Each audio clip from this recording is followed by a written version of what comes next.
Good thing that you stopped here. This is a pretty old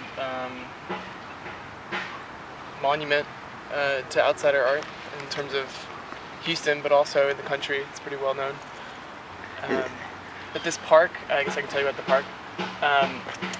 So Stephanie Smither is the chairman of the park, and I don't know if you got a shot of the actual sign, what it's going to look like. Yeah. I got a shot of it, but I haven't had a chance to actually interpret it. Yeah, well, it's going to be huge. They're going to bulldoze the land to equalize it out, and this wall is just the first step. And a lot of the panels were sold at auction so that people could, you know, support the park and get to contribute. But it's basically split up. I think there's like 55 different panels, and it's been going for about a year and a half, kind of slowly. But the fundraising is definitely picking up. So, I mean, who works on this? Everybody you can think of: artists, musicians. You know, some of the fundraisers for the park also, you know, have their own panels and they do stuff. But it's really just everybody. I wouldn't say too many professional artists work on it. A lot of people come up here on Saturdays, so that's when everybody's here at the same time. And well, it's definitely, you know, outsider art can be made by and for and with anyone. So it's sort of a lot of people standing up and working. I have to sit down because my legs hurt today, but usually everybody's standing up and walking from panel to panel and talking and sharing materials. There's a huge warehouse full of materials. That was gonna be my next question. Where are all the materials coming from? Yeah, it's just a huge pile of donated materials, basically. So broken stuff. Well, it's not broken yet. Yeah. Oh, you break it.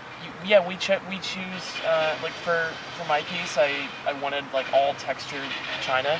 Okay. So I chose off this huge rack of ceramics the textured plates and bowls that I wanted, and then broke them up.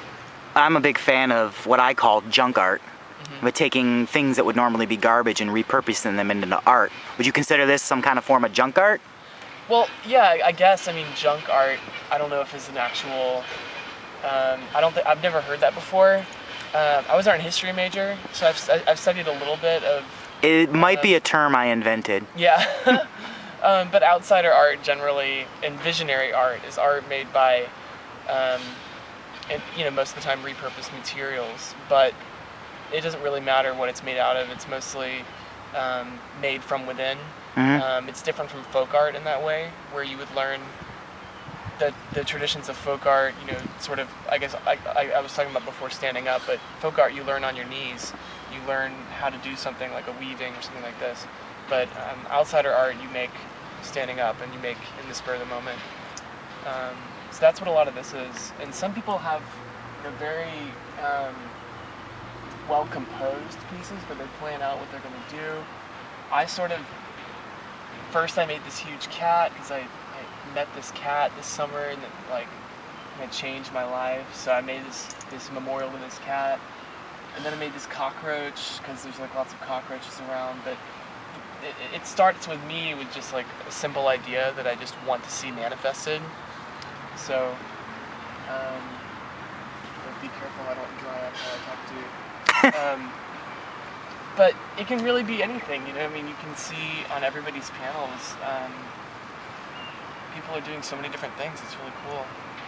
Are you guys planning some kind of project like this? I would love to. We just don't have the funding for it yet. We're very new. Me and a bunch of friends have basically been doing what we call in our group for the last decade. But we're just now trying to actually branch out and become public and things like that. Are you doing public art and community art and stuff like that? We haven't done much more than volunteering for shows. We are going to have our first public venue, and it's at a very small convention in Northeast Ohio, and that would be selling the stuff we've made. And it's most of it will be geek-oriented material. Meaning what? Well, things that fall under the classification of anime or comic culture, or, you know, Doctor Who, Star Trek. So what do you guys make that you sell as a group? Well, me personally, I make anime character pastels. Okay, so drawings? Yeah, that's one of the wide variety. We have an annual party every year. It's our biggest event called Destructicon, where we fill my yard with things to break and we break it. That sounds awesome.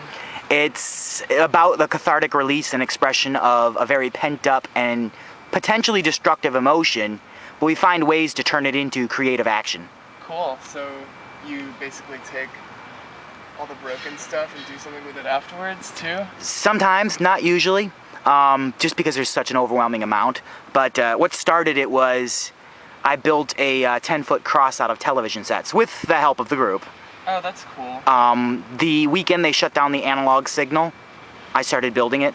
Huh. But the idea had been in my head. White noise. Something like that. Most people would sympathize with that view of Christianity. No white noise. I don't want to make it an overly religious piece because it's very personal. So it was more about borrowing the Christian symbolism about redemption and rebirth. Well, what's the use of the televisions have to do with that? A personal coming of age story. If you don't mind me asking. Yeah, lots of parental,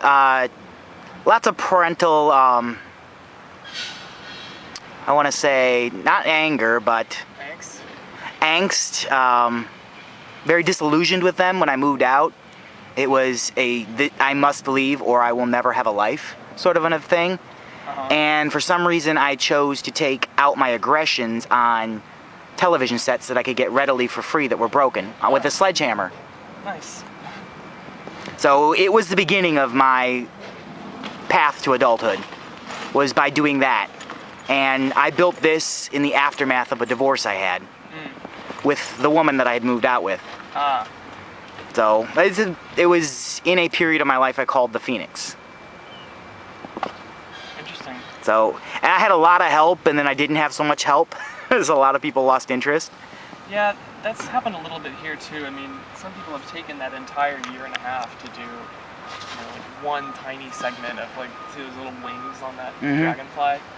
I love that dragonfly, but that's all that they've done, since they started it. So, people, yeah, if you want something done, you gotta do it yourself.